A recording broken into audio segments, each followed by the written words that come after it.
Pine Harrow was built on forgotten bones. Nobody remembered the first cut, but every spring, scarlet sap leaked from the maples like veins torn open. Silas Grieve, a drifter with a rusted axe, arrived as crows spiraled above the sawmill. Villagers offered silent nods and stitched smiles. His blade met bark, and the trees howled. Blood-bright humans sprayed from the trunk.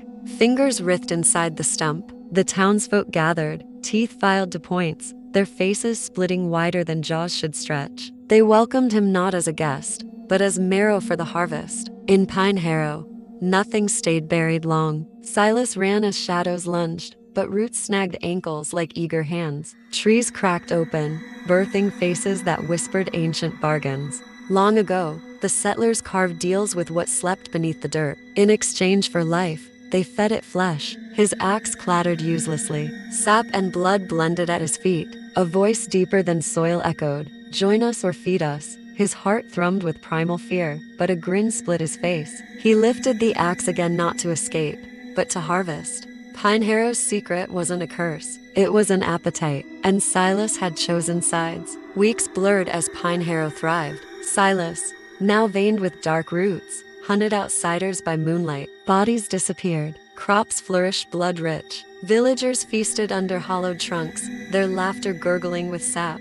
Faces of the fed stared from bark, their eyes still blinking slow, mournful blinks. Silas dragged a new traveler into the clearing, blade gleaming. The roots pulsed hungrily beneath. Overhead, the tree's branches twisted into crude antlers, crowning the forest's hunger like a god reborn. The line between flesh and forest thinned. Silas no longer bled red. His veins ran vermilion, black, thick, sticky, eternal. Pine Harrow would never hunger again. Storms gathered, but Pine Harrow's trees rose taller. Branches clawed clouds, roots shattered roads. The town marched outward, stretching hunger to distant fields. Crows blackened the sky as their shrieks echoed in tongues older than bone. Silas stood at the heart of it all, face split by jagged bark, voice fused with soil. Beyond the horizon, cities shimmered. They would fall like all before. The earth cracked, rivers ran red, and the sky dimmed under canopies of antlered limbs. Pine Harrow had cut too deep once and unearthed a god of hunger. Now it would cut the world itself open, vein by vein.